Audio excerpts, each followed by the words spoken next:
What's up, everybody? Welcome back to another Cascade video. Today's a very exciting day. The new project car is finally here and the new project begins today. So let's get in the RX-7 and head to the garage.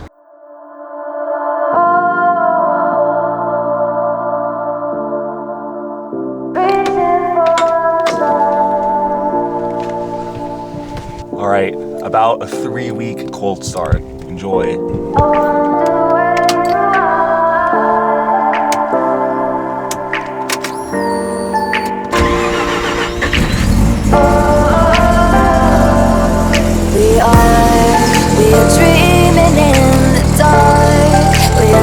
Let's talk about the next build. So I put a poll up on YouTube, and surprisingly, you guys were way off. So hopefully, you like this build, because I'll give you a hint, it's not the 4-rotor. Unfortunately, that is not in the plans yet. We're still kind of negotiating. It will happen, but I want to do this one first because I think it can be done fast. It's super cool and it's not very popular.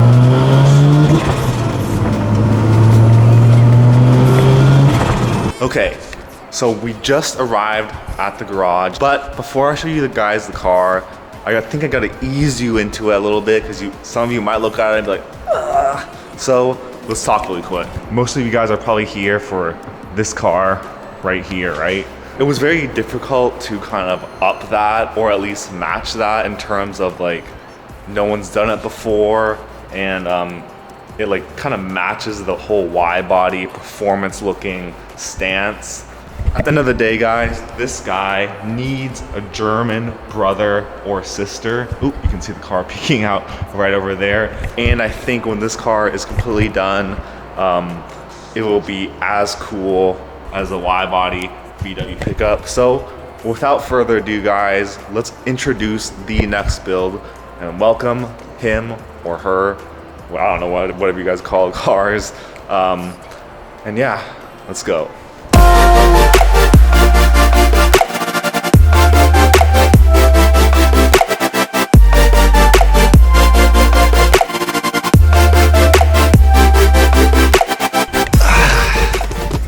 Alright guys, welcome to the next project car. This thing is a 1998 Mercedes W202 C43. Now, as you can see here, is that mold? Oh wait, sorry, that's just fake wood. It's a very, very, very beat up car. You know, I think this is spray paint. This doesn't exactly fit. That doesn't close.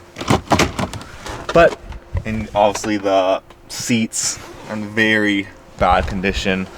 But honestly, guys, for what we're going to do to this thing, I wouldn't prefer it any other way. I mean, I don't really want to cut up a new car, and we got this thing super, super cheap.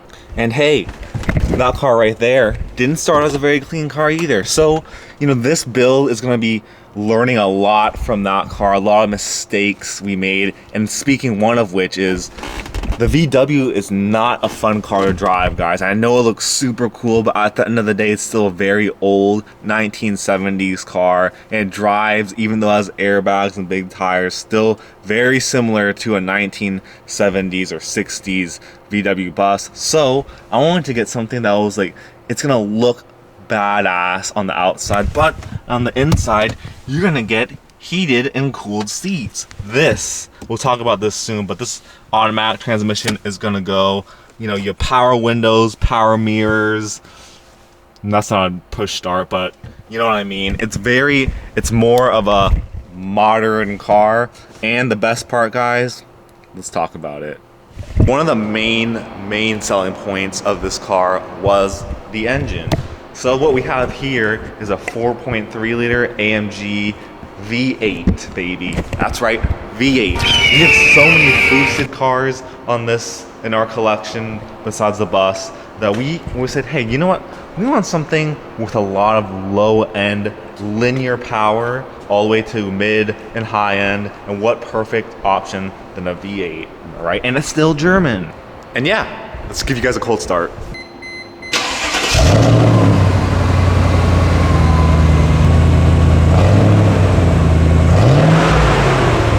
And with that said, that brings me to my next point of exactly what we're gonna do with the engine. So today, we got to compression test the engine, which I probably should have done before I bought it, but I drove it, and I kind of feel that it's okay. So we're gonna see if I'm right today or not. But basically, I made a deal with the owner. If the engine is bad, if the compression is low, or a cylinder is not within 10 PSI of every other cylinder, then he also has a 5.0 AMG engine, which is the next kind of level up from this engine.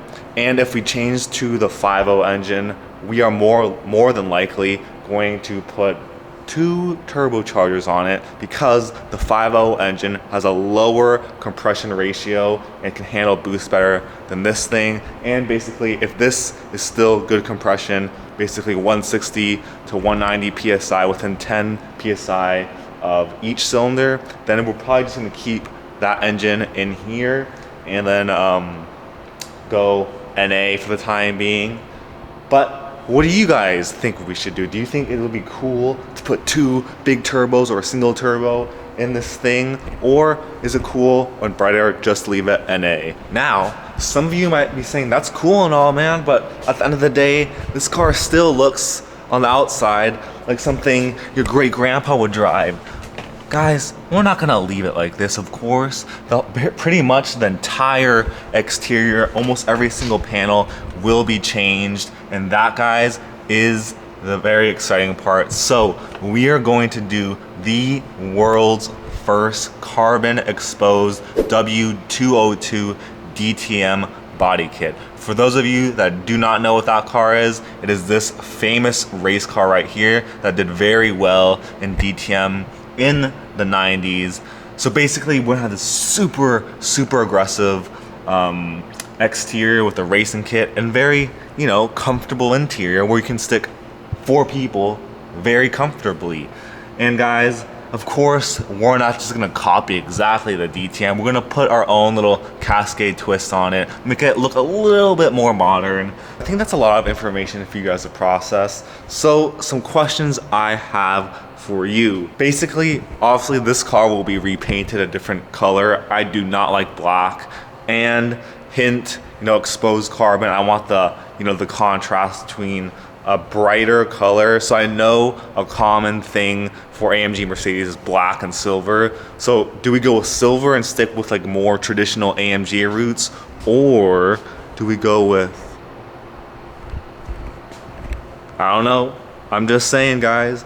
Let me know down in the comments, like, what do you guys want to see out of this thing? So, you know, can kind of help us go in the right direction. So with that said, until next time, guys, I'll see you later. Have a good one. Remember, like, subscribe, copy Cascade flannel, and have a good one.